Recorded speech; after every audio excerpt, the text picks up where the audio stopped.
ಚಾಮುಂಡಿ ಬೆಟ್ಟಕ್ಕೆ ಬೆಂಕಿ ಬಿದ್ದ ಕೇಸ್ಗೆ ಟ್ವಿಸ್ಟ್ ಸಿಗ್ತಾ ಇದೆ. ಶಾಕಿಂಗ್ ಮಾಹಿತಿ ಕೊಟ್ಟಿದ್ದಾರೆ ಡಿಸಿಎಫ್ ಬಸವರಾಜು. ಒಣ ಹುಲ್ಲಿಗೆ ಬೆಂಕಿ ಹಚ್ಚಿದ ಕಿಡಿಗೇಡಿಗಳು. ಚಾಮುಂಡಿ ಬೆಟ್ಟಕ್ಕೆ ಬೆಂಕಿ ಬಿದ್ದಿದ್ದ ಈ ಕೇಸ್ಗೆ ಟ್ವಿಸ್ಟ್ ಸಿಗ್ತಾ ಇದೆ. ಶಾಕಿಂಗ್ ಮಾಹಿತಿ ಕೊಟ್ಟಿದ್ದಾರೆ ಡಿಸಿಎಫ್ ಬಸವರಾಜು. ಚಾಮುಂಡಿ ಬೆಟ್ಟಕ್ಕೆ ನಿನ್ನೆ ಬೆಂಕಿ ಬಿದ್ದಿತ್ತು. ಈ ವಿಚಾರಕ್ಕೆ ಸಂಬಂಧಪಟ್ಟಂತೆ ಡಿಸಿಎಫ್ ಬಸವರಾಜು ಮಾಹಿತಿ ಕೊಟ್ಟಿದ್ದಾರೆ.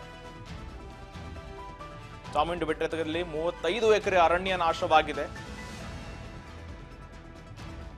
ಉದ್ದೇಶಪೂರ್ವಕವಾಗಿ ಬೆಂಕಿ ಹಚ್ಚಿದ್ದಾರೆ. ಆ ಬಗ್ಗೆ ಕೂಡ ತನಿಖೆ ಆಗ್ತಾ ಇದೆ ಅಂತ ಕೂಡ ತನಿಖೆ ಮಾಡ್ತಾ ಇದ್ದಾರೆ.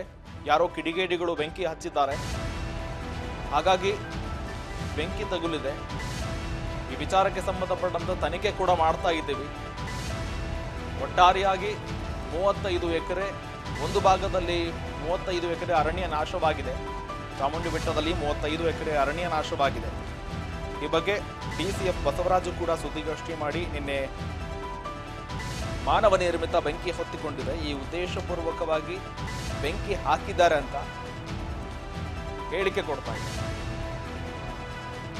ಯಾರೋ ಕಿಡಿಗೇಡಿಗಳು ಬೆಂಕಿ ಹಚ್ಚಿದ್ದಾರೆ. ಕಿಡಿಗೇಡಿಗಳ ಪತ್ತೆಗೆ ಟವರ್ ಲೊಕೇಶನ್ ಕೂಡ ಮಾಹಿತಿ ಮೂಲಕ ಸಂಗ್ರಹ ಮಾಡಲಾಗ್ತಾ ಇದೆ. ದನ ಮೇಯಿಸುವವರ ಮೇಲೆ ಅನುಮಾನ ಕೂಡ ಇರುವಂಥದ್ದು.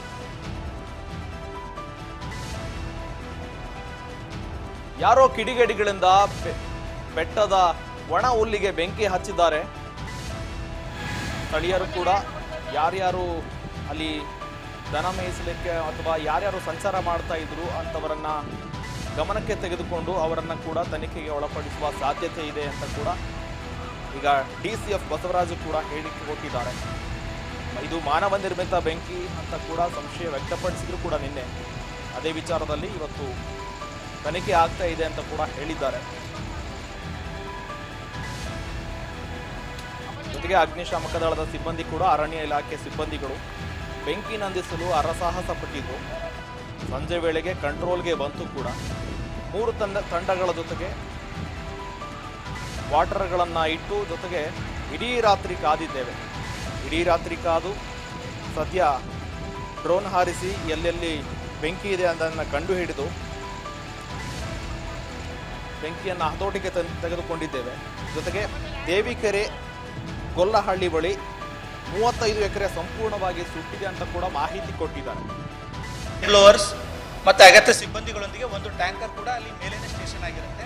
ಸೊ ದಟ್ ಯಾವುದೇ ಬೆಂಕಿ ಕಾಣಿಸ್ಕೊಂಡ್ರು ಕೂಡ ಇಮಿಡಿಯೇಟ್ ಆಗಿ ನಾವು ಮೇನ್ ನಮಗೆ ಅಲ್ಲಿ ಪ್ರಾಬ್ಲಮ್ ಆಗ್ತಕ್ಕಂಥದ್ದು ರೀಚ್. ಸ್ಟೀಪ್ ಟೆರೇನ್ ಇರೋದ್ರಿಂದ ಭಾಳಷ್ಟು ಬಾರಿ ನಾವು ಆ ಬೆಂಕಿ ಎದುರಿಗೆ ಕಾಣಿಸ್ತಾ ಇದ್ರು ಕೂಡ ಅಲ್ಲಿ ತಲುಪಕ್ಕಾಗಲ್ಲ. ಅದು ನಮಗೆ ರೀಚ್ಗೆ ಬರೋವರೆಗೂ ನಾವು ವೇಟ್ ಮಾಡಬೇಕಾಗುತ್ತೆ. ನಿನ್ನೆ ದಿನ ಕೂಡ ತಾವೆಲ್ಲ ಗಮನಿಸಿರ್ಬೋದು, ಫೈರ್ ಟೆಂಡರ್ ವೆಹಿಕಲ್ ಇದ್ರೂ ಕೂಡ ಮಾನಿಟರ್ ಅಂತ ಹೇಳ್ಬಿಟ್ಟು ತುಂಬ ಫೋರ್ಸಲ್ಲಿ ಆಲ್ಮೋಸ್ಟ್ 50 ಅಡಿ ದೂರಕ್ಕೆ ನೀರನ್ನು ಚಿಮ್ಮುವಷ್ಟು ಕೆಪಾಸಿಟಿ ಇರುತ್ತೆ ಫೈರ್ ಟೆಂಡರ್ ವೆಹಿಕಲ್ ಮಾತ್ರ. ಅದು ಕೂಡ ರೀಚ್ ಆಗ್ತಾ ಇರಲಿಲ್ಲ. ರಾತ್ರಿ ವೇಳೆ ಆಲ್ಮೋಸ್ಟ್ 9-9:30 ಟೈಮಲ್ಲಿ 2 ಹೋಸ್ ಪೈಪ್ಗಳನ್ನ ಅಂದರೆ 50-50 2 ಹೋಸ್ ಪೈಪ್ಗಳನ್ನ ಕನೆಕ್ಟ್ ಮಾಡಿಕೊಂಡು ಸಿಬ್ಬಂದಿಗಳೆಲ್ಲ ಕೆಳಗಡೆ ಹಿಡಿದು ಹೋದರೂ ಕೂಡ ಆ ಬೆಂಕಿ ರೀಚ್ ಆಗ್ತಿರಲಿಲ್ಲ. ಹಾಗಾಗಿ ನಾವು ಕೆಳಗಡೆಗೆ ಅಥವಾ ಮೇಲ್ಗಡೆಗೆ ಬರೋವರೆಗೂ ವೆಯ್ಟ್ ಮಾಡಬೇಕಾಗುತ್ತೆ. ಅದು ಈ ಟೆರೆನ್ದು ಡಿಫಿಕಲ್ಟಿ ಇರೋದ್ರಿಂದ ಸ್ವಲ್ಪ ಕಷ್ಟ ಆಗುತ್ತೆ. ಅದು ಮೇಜರ್ ನಮಗೆ ಅಲ್ಲಿ ಒಂದು ದೇವಿಕೆರೆ ಇದೆ, ಕೆಳಗಡೆ ಬಂದರೆ ತಾವರೆಕಟ್ಟೆ ಕೆರೆ ಇದೆ. ತಾವರೆಕಟ್ಟೆ ಕೆರೆಯಲ್ಲಿ ತುಂಬ ಚೆನ್ನಾಗಿ ನೀರಿರ್ತಾವೆ, ಗಮನಿಸಿರ್ಬೋದು. ಬಹುತೇಕ ಆ ಭಾಗಗಳನ್ನು ಬಳಸ್ಕೊಳ್ತಾ ಇದ್ದಾವೆ. ಅದು ಬಿಟ್ಟರೆ ಮಲೆಮಹದೇಶ್ವರ ಮುಂದೆ ಒಂದು ಸಣ್ಣ ಕೆರೆ ಇದೆ, ಅಲ್ಲೂ ಕೂಡ ನೀರಿಗೆ ಸಾಕಷ್ಟು ಇದಿದೆ. ಹೆಚ್ಚುವರಿಯಾಗಿ ನಮ್ಮ ಫ್ರಿಂಜಲ್ಲಿ ಒಂದು 14 ಕಡೆ ನಾವು ತೊಟ್ಟಿಗಳನ್ನ ಮಾಡ್ಕೊಂಡಿದ್ದೀವಿ. ಅಂದರೆ ಈ ಕೆರೆಗಳು ಒಣಗಿದಲ್ಲಿ ಅಲ್ಲಿ ನಾವು ನೀರು ತುಂಬಿಸೋಕ್ಕೆ ವ್ಯವಸ್ಥೆ ಮಾಡ್ತೀವಿ.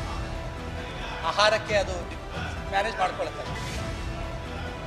ಹೌದೌದು, ಅದೇ ಕಾರಣಕ್ಕೇ ನಾವು ಅದೇ ಕಾರಣಕ್ಕೇ ಸೆಪ್ಟೆಂಬರಿಂದ ನಾವು ಫೈನ್ ಇಂಟ್ರೊಡ್ಯೂಸ್ ಮಾಡಿದ್ದು. ನೀವು ರಾತ್ರಿ ವೇಳೆ ಒಂದ್ಸರಿ ಹೋಗಿ ಗಮನಿಸಿ, ಯಾರೂ ಕೂಡ ಬರಲಿಕ್ಕೆ ನಾವು ಇದು ಮಾಡ್ತಾ ಇಲ್ಲ. Thank you. Okay, thank you. ಖಂಡಿತ.